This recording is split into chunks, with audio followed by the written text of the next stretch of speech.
ঋগ্বেদের 10টি মণ্ডল রয়েছে। এসএলএসটি পরীক্ষায় বলে প্রথম মণ্ডলের ঋষির নাম কি, দ্বিতীয় মণ্ডলের ঋষির নাম কি।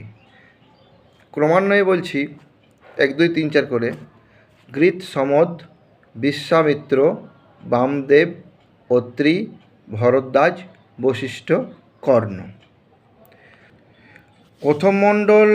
প্রথম মণ্ডলে যিনি ঋষি তিনার নাম হচ্ছে শতর্ষি। দ্বিতীয় মণ্ডলের ঋষির নাম হচ্ছে ঘৃত সমদ। এই ঘৃত সমদ মণ্ডলটা হচ্ছে সবথেকে বেদের ক্ষুদ্রতম মণ্ডল। ঘৃত সমদ মণ্ডল মানে দ্বিতীয় মণ্ডল বা ঘৃত সমদ ঋষি আছেন, এই দ্বিতীয় মণ্ডলটা এটা হচ্ছে বেদের ক্ষুদ্রতম মণ্ডল। তৃতীয় মণ্ডলের ঋষির নাম বিশ্বামিত্র, চতুর্থ মণ্ডলের ঋষির নাম বামদেব, পঞ্চম মণ্ডলের ঋষির নাম হচ্ছে অত্রি, ষষ্ঠ মণ্ডলের ঋষির নাম ভরদ্বাজ, সপ্তমের হচ্ছে বশিষ্ঠ, অষ্টমের কর্ণ। তাহলে শতর্ষি, ঘৃত সমদ, বিশ্বামিত্র, বামদেব, অত্রি, ভরদ্বাজ, বশিষ্ঠ, কর্ণ।